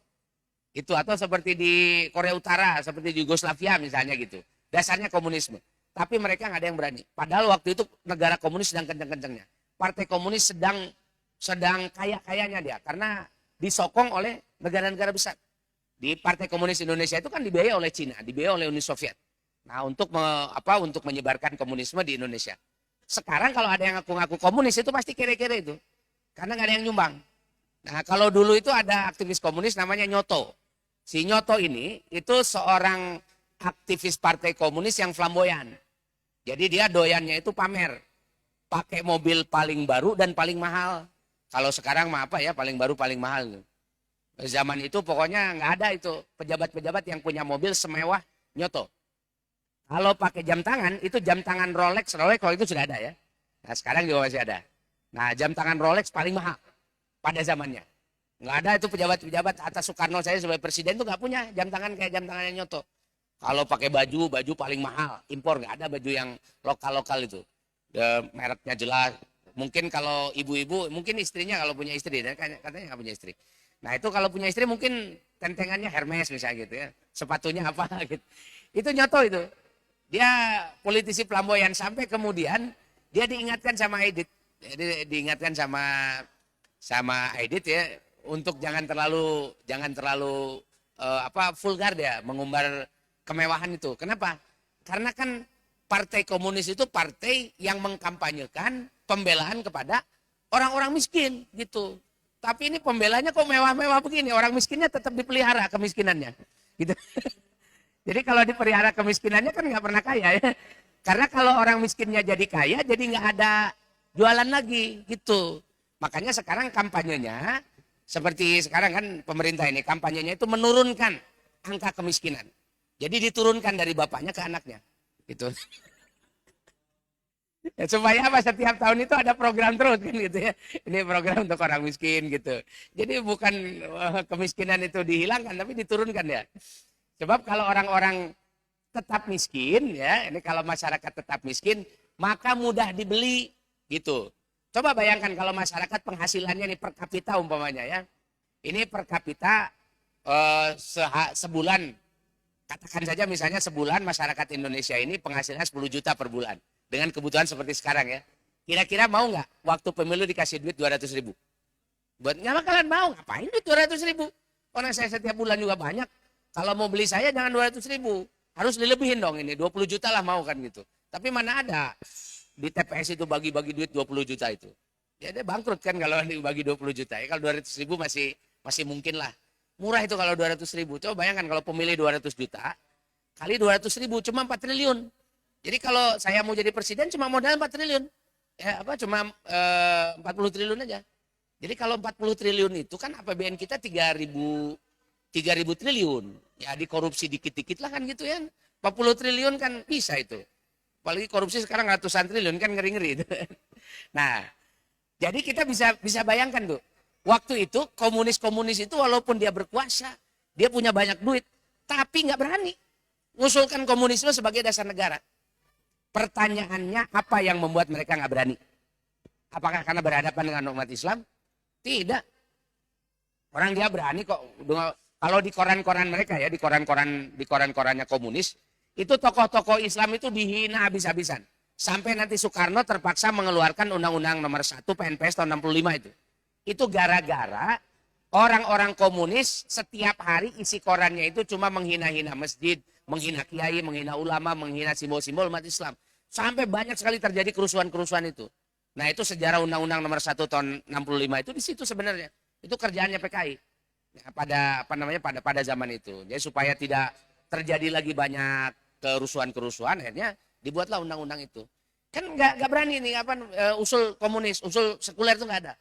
Orang-orang sekuler, komunis, sosialis ini semuanya sepakat hanya mengusulkan Pancasila saja. Nah kalau Pancasila itu kan bukan ideologi untuk sekularisme atau ideologi untuk komunisme, tapi dia adalah penghalusan dari Islam sebenarnya. Gitu, karena juga sejarahnya lahirnya Pancasila kan begitu. Itu adalah diskusi di antara, disebutnya itu gentleman agreement ya. Diskusi di antara orang-orang terhormat di BPUPK dalam keadaan tidak tertekan kan gitu ya, bebas. Mereka kemudian menyampaikan gagasan-gagasan sampai dapat Piagam Jakarta itu. Yang diubah nanti 18 Agustus jadi Pancasila. Itu kan penghalusan saja dari Islam yang sama-sama dulu juga diusulkan Islam. Kenapa begitu? Karena sampai tahun 60-an, sampai tahun 60-an itu ya, yang namanya Islam itu terasa betul menjadi unsur paling penting yang memperjuangkan sebelum kemerdekaan dan mempertahankan kemerdekaan Indonesia. Lewat apa? Lewat jihad fisabilillah, pengorbanan masyarakat yang meninggal karena pertempuran itu juga tidak sedikit jumlahnya. Kan itu ya sampai apa nanti korban-korban Westerling, korban yang di ini apa Kampung Rawa di Bekasi, sampai ada juga puisinya Khairil Anwar itu ya antara Karawang dan Bekasi yang menceritakan bagaimana laskarnya Kiai Nur Ali. Kiai Nur Ali itu adalah Panglima Hizbullah Bekasi. Ya, dia Bekasi dan Jakarta itu. Kiai Nur Ali ini pendiri pesantren At-Taqwa di Bekasi. Sampai sekarang pesantren masih ada, pesantren besar di daerah Ujung Harapan di Bekasi itu. Itu dulu pendirinya Kiai Nur Ali itu adalah pimpinan pasukan Hizbullah dan Sabilillah yang masyarakatnya itu mau mendengar apa yang difatwakan Kiai Nur Ali untuk bergerak menghadapi kedatangan Belanda itu. Nah ini kan sangat luar biasa ini. Dan memang nggak bisa. Waktu itu tuh nggak perlu nggak perlu pakai dikasih tahu dulu itu karena memang sudah kelihatan dengan sangat nyata. Sampai nggak ada orang yang berani menolak peran Islam di dalam di dalam revolusi Indonesia itu. Bahkan di parlemen dan di kementerian itu ya. Dari tahun 45 sampai tahun 60 sampai 70% menteri itu dari Masyumi. Masyumi itu isinya Muhammadiyah, NU, Persis, Perti, nanti ada PUI ya, kemudian ada beberapa ormas yang lain, ada Al-Wasliyah dan lain sebagainya. Itu Masyumi ini menjadi memiliki porsi yang paling besar di dalam pemerintahan sampai tahun 60. Itu sampai sebelum nanti Masyumi dibubarkan karena intrik dari PKI. Nah, ini kan menarik sekali. Jadi ternyata peran Islam itu sangat dominan di dalam revolusi Indonesia. Sehingga kita boleh menyimpulkan kalau seandainya nasionalisme Indonesia, rumus kebangsaan Indonesia itu disingkirkan, dipisahkan dari Islam, ini sesuatu justru yang akan menghancurkan Indonesia sendiri. Jadi seolah-olah itu begini, dulu kita membangun bangunan ini isinya adalah batu bata, semen, kemudian ada pasir, ada umpamanya itu ada ada cor-coran gitu ya, ada besinya juga. Terus tiba-tiba kita mau menghilangkan unsur batu bata itu di dalam bangunan ini. Nah kira-kira apa yang akan terjadi? Bangunan ini akan hancur karena unsur yang menjadi penopang, yang menjadi perekat dan yang menjadi penahan dari kebangsaan kita, dari nasionalisme kita itu tidak ada yang paling pokok yaitu Islam. Nah maka sekarang gerakan-gerakan Islamofobia, gerakan anti terhadap umat Islam, terhadap gerakan Islam dan sebagainya, sebetulnya itu usaha-usaha dari kalangan sekuler yang dari dulu juga mereka tidak pernah puas ya, baik dengan Pancasila maupun dengan Islam. Karena mereka pengennya Indonesia itu sekuler aja. Maka coba perhatikan sekarang ini orang-orang sekuler. Pasti mereka mengusulkan supaya Pancasila atau pembukaan Undang-Undang Dasar itu diamandemen. Apa yang diamandemen? Sila pertama. Sila pertama itu adalah ketuhanan yang Maha Esa. Kan belum apa-apa itu ketua Saiful Mujani Research Center itu, SMRC. Dia kan mengusulkan katanya ini berdasarkan survei sila ketuhanan yang Maha Esa ini terlalu menguntungkan umat Islam. Ini agak susah ini ngasih taunya gitu bahwa ketuhanan yang Maha Esa itu bukan cuma hanya menguntungkan umat Islam. Dulu ini dibikin untuk umat Islam. Dan memang untuk umat Islam itu. Kenapa? Coba perhatikan. Ketika Piagam Jakarta dibuat ya, sila pertamanya apa? Ketuhanan dengan kewajiban menjalankan syariat Islam bagi pemeluknya. Itu sila pertama Pancasila. Yang direvisi pada tanggal 18 Agustus karena terlalu menohok, jangan begitulah. Gitu ya, jangan terlalu ditonjolkan betul Islamnya itu. Akhirnya digantikan dengan ketuhanan yang Maha Esa. Tapi kan nanti ditegaskan lagi di dalam batang tubuh di pasal 29 ayat 1 bahwa negara melindungi agama dan kepercayaan yang dianut oleh masyarakat. Jadi artinya syariat itu tetap dilindungi. Nah, itu di dalam batang tubuh itu. Terus sebagai kompensasi umat Islam waktu itu minta, baiklah itu dihapus, tapi harus ditegaskan keberpihakan Indonesia kepada Islam harus ditegaskan dengan pembentukan Kementerian Agama. Nah, ini Kementerian Agama ya, bukan Kementerian Agama-agama. Dari dulu nggak pernah berubah. Jadi nggak pernah ada sejarah yang menyebut bahwa kementerian itu namanya Kementerian Agama-agama. Sekarang sudah banyak yang mengusulkan. Orang-orang sekuler itu kenapa kok namanya Kementerian Agama? Kan agamanya banyak, harusnya Kementerian Agama-agama gitu. Nah itu yang historis lagi. Kementerian Agama itu dibuat setelah dihapus 7 kata itu diganti dengan ketuhanan yang Maha Esa. Sebagai komitmen bahwa Indonesia ini bukan negara sekuler, maka dibentuklah Kementerian Agama. Kementerian Agama itu tugasnya adalah membina masyarakat Indonesia dan menjamin masyarakat Indonesia dalam menjalankan syariat gitu, terutama yang muslim-muslim gitu. Makanya dulu Kementerian Agama itu dipisahkan dari Kementerian Haji. Menteri itu ada 2 nanti, ada Menteri Agama, ada Menteri Haji. Menteri Haji pertama Profesor Farid Ma'ruf dulu itu ya, dari Masumi juga, Muhammadiyah, dia aktivis Muhammadiyah. Kemudian Menteri Agamanya yang pertama adalah Pak Rashidi. Waktu itu belum profesor ya, masih baru lulus dari Mesir, bekerja di konsulat jenderal di Jeddah ya, RI di Jeddah. Kemudian dia pulang ditarik untuk menjadi Menteri Agama. Itu Pak Rashidi waktu itu. Ya Menteri Agamanya. Kemudian nanti berganti-ganti Menteri Agamanya, pernah Wahid Hasyim, pernah Muhammad Dahlan dan lain-lain.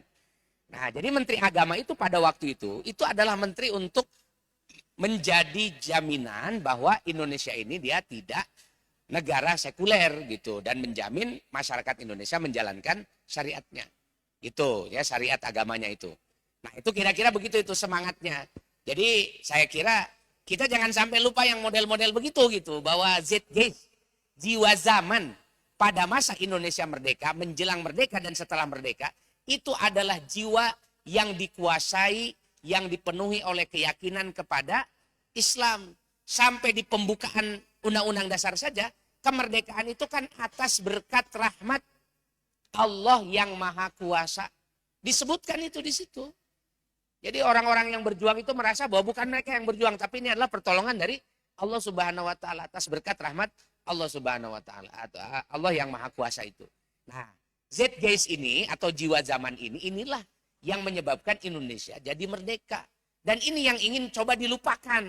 Sejarahnya itu ya sengaja saja dikubur aja gitu, nggak pernah dimuncul-munculkan, tidak pernah disampaikan ke publik, supaya tidak terkesan bahwa Indonesia ini adalah negara dengan dengan jiwa Islam yang sangat yang begitu kuat gitu. Dan inilah saya kira selama pemerintahan Orde Baru ya, zaman Soeharto, yang menulis sejarah Indonesia dengan versi yang menjauhkan, agak meminggirkan Islam, ini sudah cukup berhasil untuk membuat umat Islam Indonesia ini merasa bukan sebagai pemilik republik ini gitu. Karena cerita-cerita semacam ini, peran dari Hizbullah dan Sabilillah, peran dari jihadnya umat Islam baik sebelum maupun sesudah kemerdekaan itu tidak pernah dimuncul-munculkan. Apalagi zaman sekarang istilah jihad itu dipeyorasi, dia dianggap sebagai istilah yang yang berbahaya, bahkan bukan dipeyorasi, dimonsterisasi.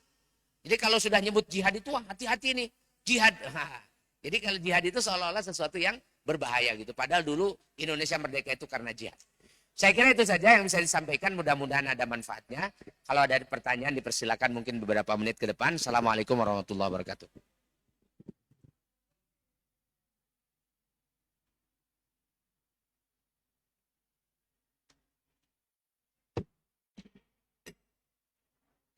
Ya, baik, alhamdulillah. Baik, kita buka sesi pertanyaan, tanya jawab langsung ya, Ustaz ya.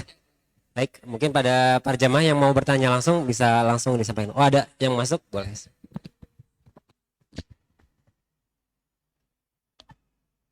Izin dibacakan ya, Ustaz. Oh ya, siap. Siap, silakan, Ustaz.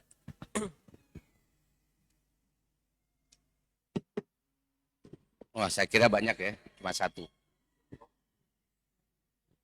Adakah kaitan antara DITI dengan NI, terutama saat ini? Yang kedua, Undang-Undang Dasar 45 sekarang masih hasil PK atau sudah combine dengan tim konstituan? Ya, baik. Oh, nomor satunya ada. Oh ya, nomor satunya ada ini. Pada periode revolusi tersebut di Indonesia terjadi pola gerakan pergolakan daerah yang menjadikan disintegrasi, salah satunya DITI pimpinan Kartosuwiryo. Bagaimana proses ya gini. Jadi proses ini meletusnya peristiwa-peristiwa di daerah itu bukan hanya DITI, tapi banyak. tadi di Tegal itu nggak DITI itu, Tegal, Brebes, Pemalang atau Brebes, Tegal, Pemalang itu disebut peristiwa 3 daerah. Brebesnya itu di daerah Bumi Ayu itu ya, Bumi Ayu, kemudian di Tegal, lalu di Pemalang itu ada peristiwa pertempuran penting digerakkan oleh masyarakat, itu bukan DITI. Kemudian peristiwa Bandung Lautan Api, kan bukan DITI juga. Kemudian ada peristiwa Palagan Ambarawa. Kemudian peristiwa di Pahlawan itu ya, peristiwa ini Hari Pahlawan, serangan 10 November di Surabaya itu juga bukan DITI. Jadi tidak semua yang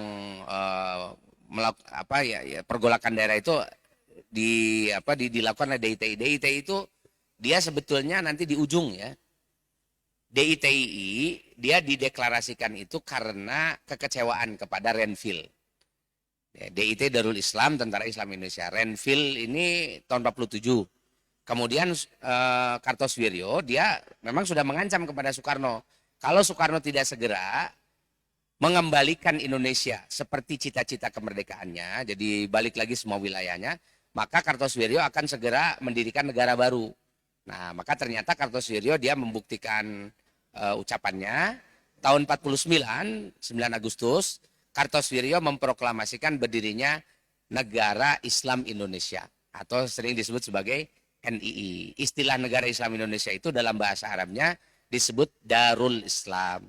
Darul Islam punya tentara, namanya Tentara Islam Indonesia. Jadi kalau negara Republik Indonesia punya tentara namanya TNI, jadi RI, TNI, Republik Indonesia, Tentara Nasional Indonesia atau Angkatan Bersenjata Republik Indonesia. Nah kalau NI atau DI, Darul Islam itu punya tentara namanya TII, Tentara Islam Indonesia. TII ini nanti dia punya komandemen wilayah. Makanya ada istilah KW itu ya. Ada KW 9, KW 7. Itu komandemen wilayah itu adalah wilayah operasional atau wilayah teritorial dari TII, Tentara Islam Indonesia. Pada mulanya gerakan TII ini atau gerakan NII ini adalah gerakan politik. Tidak ada urusannya dengan urusan kafir mengkafirkan. Kalau NII yang sekarang kenapa disebut aliran sesat? Karena di dalam ajaran NII sekarang ini terkandung ajaran yang mengkafirkan orang yang tidak ikut di dalam kelompoknya.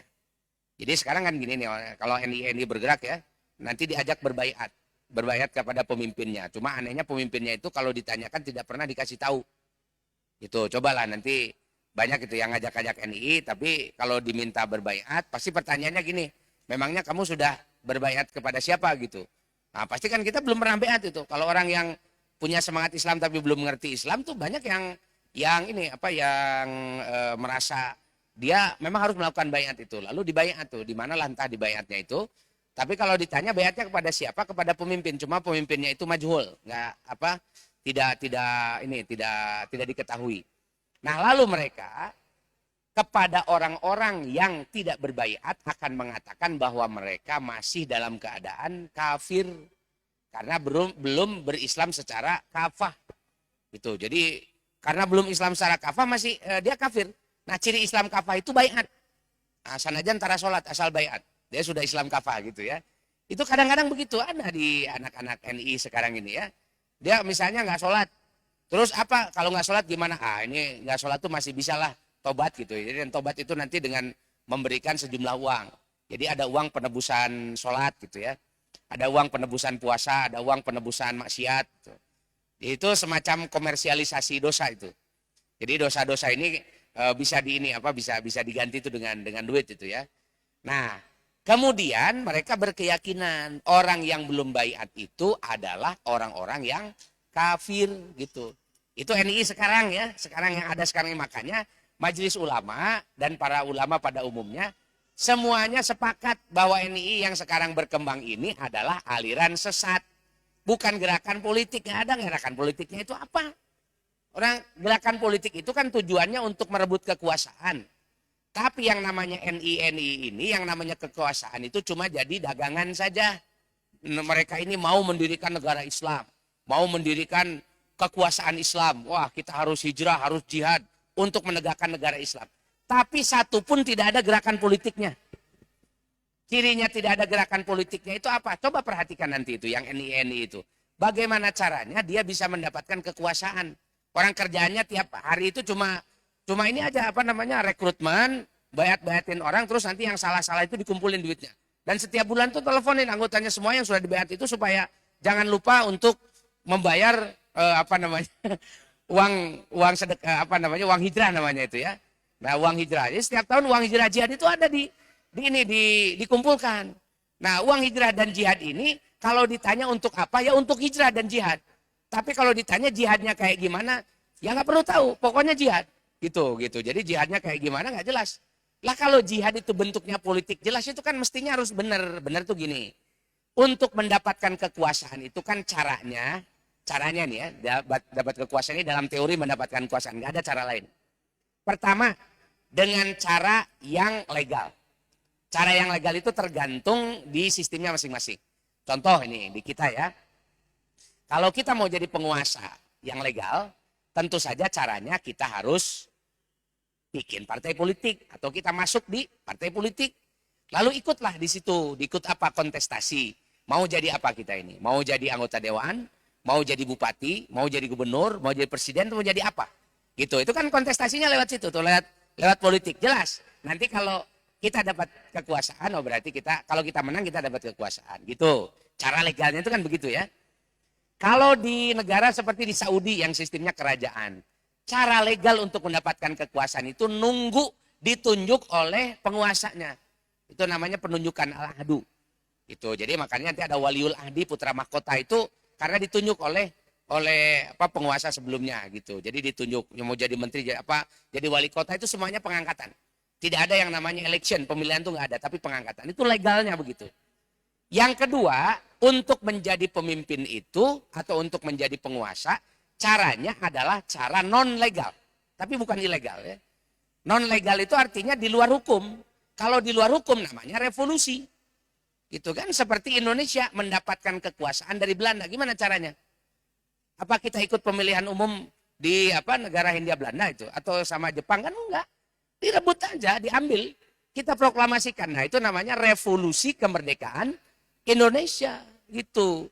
Jadi kita ini jadi negara Republik Indonesia hasil dari revolusi. Bukan hasil dari proses yang legal. Gitu. Tapi kita ambil aja gitu. Asal kita bisa mempertahankannya. Nah itu namanya gerakan politik. Nah sekarang pertanyaannya. NII yang ada sekarang ini. Yang sekarang ya bukan dulu zaman Kartosuwiryo. Itu kira-kira gerakan politiknya sebelah mana? Apa dia bikin partai politik? Atau dia mau bikin revolusi? Bikin revolusi itu syaratnya dia harus punya tentara. Karena kan harus menghadapi negara yang legal. Dia harus punya tentara. Indonesia itu minimal dulu itu punya laskar-laskar. Hizbullah, Sabilillah itu berani ada ada laskar-laskarnya. Jadi akhirnya bikin revolusi kan. Itu sehingga punya modal untuk melakukan revolusi. Nah sekarang NII sekarang ini nggak jelas. Disebut di gerakan politik nggak ada. Bukan gerakan ikut partai politik enggak, ikut pemilihan umum juga enggak. Disebut gerakan revolusi itu satpam wae sih kan gitu ya. Pasukan satpam gitu ya, apalagi pasukan tentara enggak ada. Gitu karena sekali bikin pasukan tentara pasti ketahuan sama Intel. Gitu pasti akan digerebek gitu akan dianggap sebagai gerakan makar itu dan tahulah intelijen kita ini ada di mana-mana dan itu mudah untuk mengenali ini di mana masyarakat yang di mana yang ini yang bikin makar mana yang enggak kan gitu itu tahu gitu. Jadi kalau NII sekarang dibiarkan sama tentara padahal mau bikin negara berarti kan memang nggak ada bahayanya itu untuk untuk pertahanan dan keamanan. Cuma memang bahayanya itu justru malah sekarang buat akidah.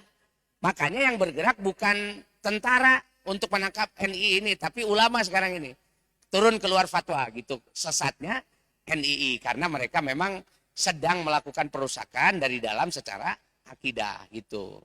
Nah sedangkan NII-nya Kartosuwiryo ini bedanya ya. Dulu NII-nya Kartosuwiryo itu gerakan politik itu jelas. Kartosuwiryo itu mau bikin negara. Makanya dia bikin negara Islam Indonesia. Dibikin proklamasinya 19 Agustus. Dia bikin tentara namanya Tentara Islam Indonesia.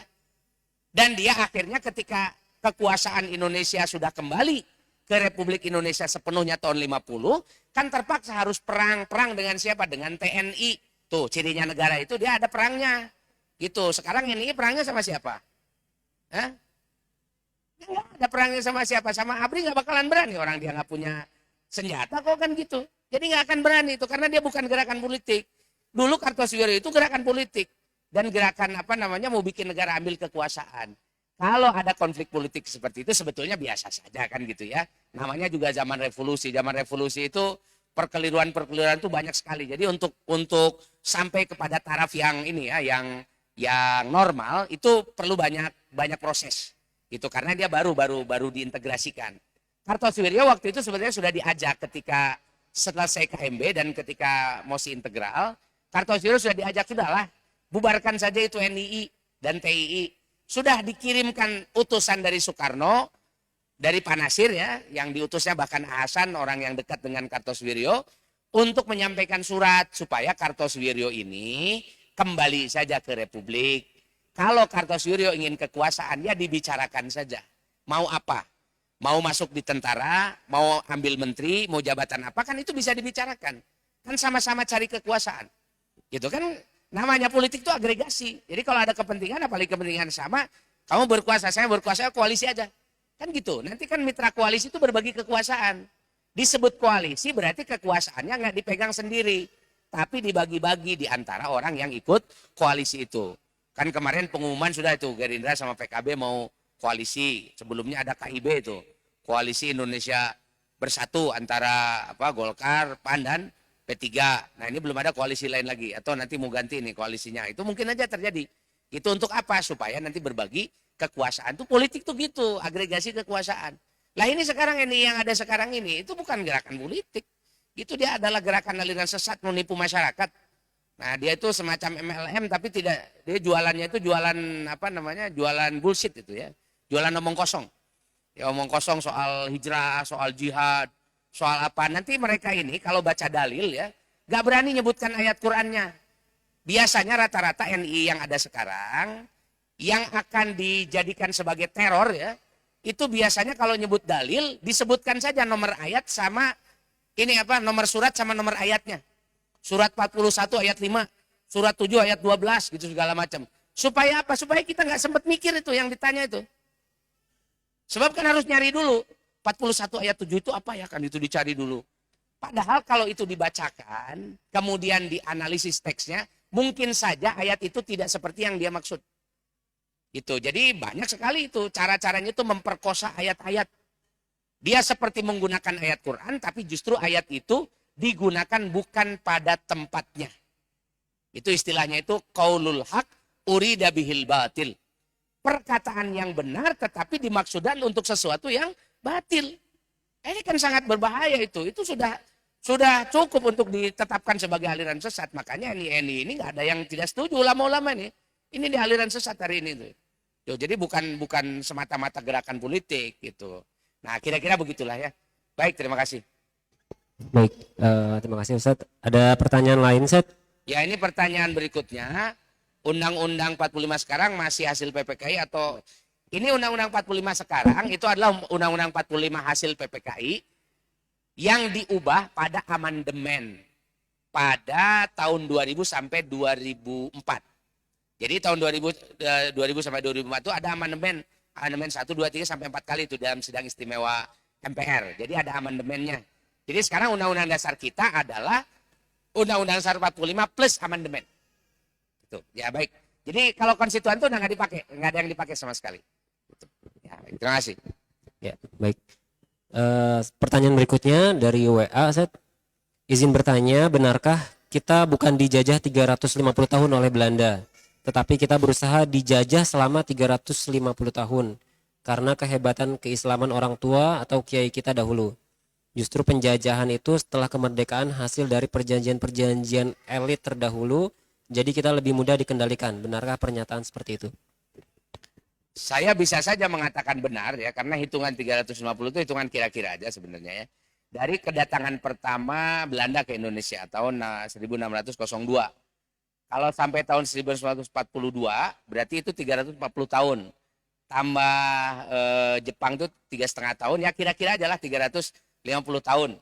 Nah, jadi istilah 350 tahun dijajah itu memang bukan hitungan matematis, tapi itu adalah angka psikologis. Jadi ada angka itu disebut angka psikologis, ada angka matematis ya. Kalau angka matematis memang harus dihitung. Kalau angka psikologis itu yang dianalisis nanti atau yang dipertimbangkan itu adalah gunanya.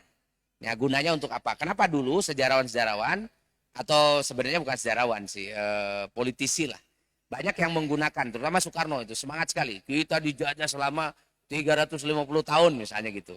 Nah, itu maksudnya adalah untuk menunjukkan bahwa kedatangan orang asing yang namanya Belanda itu ke Indonesia itu tidak pernah membawa kebaikan sepenuhnya. Dia justru membawa kesengsaraan. Dan memang tidak semua wilayah yang dikuasai Belanda itu dikuasai selama 350 tahun. Yang 350 tahun juga ada, seperti Jakarta misalnya, 350 tahun itu. Kemudian seperti wilayah di Banten, Ambon ya, 350 tahun, Semarang, 350 tahun lebih bahkan ya. Ada beberapa wilayah yang lama dijajahnya itu, bahkan lebih dari 350 tahun. Tapi ada wilayah yang tidak lama, seperti Aceh, itu hanya beberapa puluh tahun saja. Seperti Jawa Barat itu mungkin sekitar 150 tahunan lah. Jawa Tengah dan sebagainya itu juga tidak lama.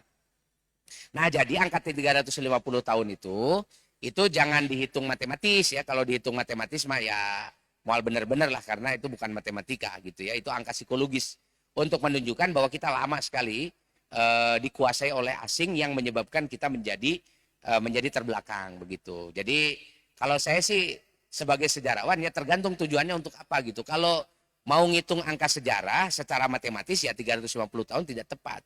Tapi kalau tujuannya itu untuk menjelaskan sesuatu yang secara psikologis itu menyebabkan kita menjadi terbelakang, menjadi miskin dan sebagainya, saya kira nggak ada masalah ya nyebut 350 tahun itu. Jadi tergantung itu maksudnya apa, tujuannya apa gitu. Setelah kita merdeka, apakah kita dijajah? Ya sebenarnya kan disebut dijajah itu mungkin ya keadaannya belum seideal yang kita inginkan. Tapi kalau dibandingkan antara sebelum kemerdekaan dengan sesudah kemerdekaan ya jauh.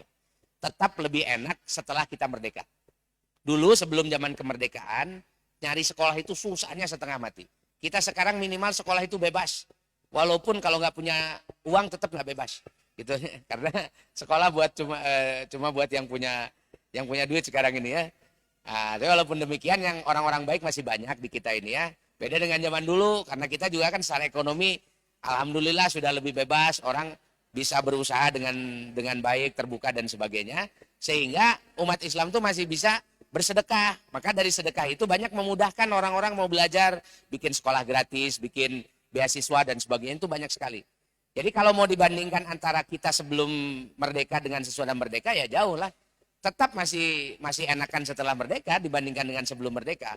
Mau pakai data sejarah yang manapun saya kira kalau suruh milih, kalau saya misalnya suruh milih nih sebagai sejarawan, baca kondisi sebelum kemerdekaan dengan sesudah kemerdekaan, ya mending sekarang gitu ya, lebih enak sekarang. Sekarang saya masih bisa pengajian kok gini kan itu.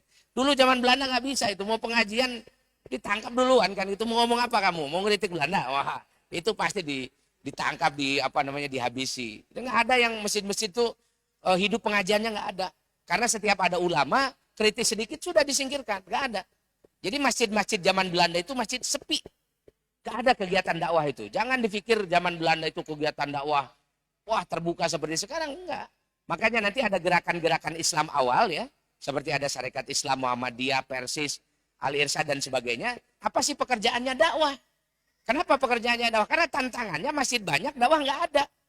Harus dihidupkan gitu. Nah itu kan pada masa itu begitu. Kalau sekarang alhamdulillah ya masjid-masjid tidak ada ormas juga ada yang kegiatan kegiatan dakwahnya tetap bagus segala macam gitu. Selain tentu yang dipelihara oleh ormas juga berkembang juga dengan baik. Jadi artinya kemerdekaan ini telah memberikan ruang untuk umat Islam, untuk masyarakat, untuk apa saja bisa lebih baik dari segi politik lebih baik, segi ekonomi lebih baik, segi pendidikan lebih baik, segi keagamaan juga lebih baik, jauh lebih baik gitu dibandingkan dengan zaman sebelum kemerdekaan. Jadi kalau ada yang mengatakan zaman sebelum kemerdekaan kita nggak dijajah, ya omong kosong lah.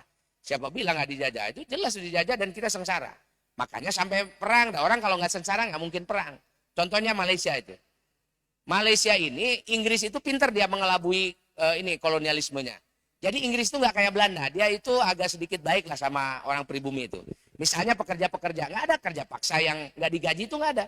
Dia diperhatikan gajinya sehingga perusahaan-perusahaan walaupun dikuasai Inggris, tapi gajinya layak gitu. Makanya orang-orang, terus yang kedua, orang Inggris itu dia tidak mengambil Malaysia itu, kerajaan-kerajaannya di Malaysia sebagai kekuasaannya langsung. Jadi kerajaannya tetap ada. Kerajaan Johor tetap kerajaan Johor, kerajaan Temasek, kerajaan Selangor, kerajaan Perlis, Kelantan misalnya gitu. Itu kan nama-nama kerajaan tuh. Itu tetap bertahan, masih ada rajanya. Dan rajanya itu tidak dimakzulkan. Beda dengan di Indonesia, kerajaan itu dihapus semua. Raja-rajanya jadi bupati-bupati sehingga udah nggak ada lagi kerajaan-kerajaan itu.